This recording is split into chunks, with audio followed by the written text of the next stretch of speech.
বন্ধুরা, আপনারা সবাই জানেন কুত্তালে একটা ঘটনা শোনা হয় না। আমরা আজকে সেটা প্রমাণ পাই। পুলিশের এই যে ইউনিফর্ম পরিবর্তন হওয়ার পরেও তাদের আচরণের কোনো পরিবর্তন ঘটে নাই। আমরা আপনাদেরকে স্পষ্ট ভাষায় বলে দিতে চাই, তাদের ইউনিফর্মের পরিবর্তনের পাশাপাশি তাদের আচরণের পরিবর্তন আনতে হবে। প্রত্যেকটা পুলিশ সদস্যের পিছনে তাদের ট্রেনিং বাবদ যে পরিমাণ জনগণের ট্যাক্সের যে টাকা খরচ হয় সেটা পাই করে হিসাব দিতে হবে।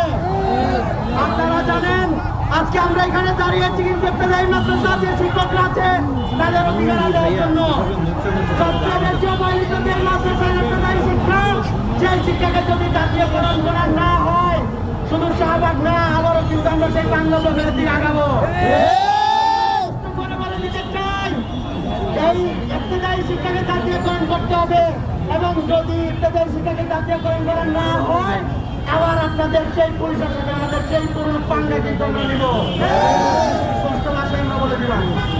ধন্যবাদ। এখন সংহতি বক্তব্য রাখবেন ঢাকা বিশ্ববিদ্যালয়ের শিক্ষার্থী সর্দার নাবিল মাহমুদ শুভ।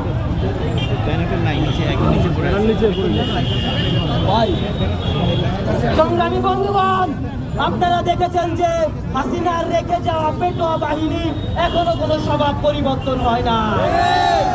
আমরা 2 দিন পূর্বেও দেখেছি হাইকোর্টে তারা ঢাকা বিশ্ববিদ্যালয়ের শিক্ষার্থীদের উপর হামলা চালিয়েছে, আর এখন তারা আমার বিদ্যুৎ শিক্ষকের উপর হামলা চালায়।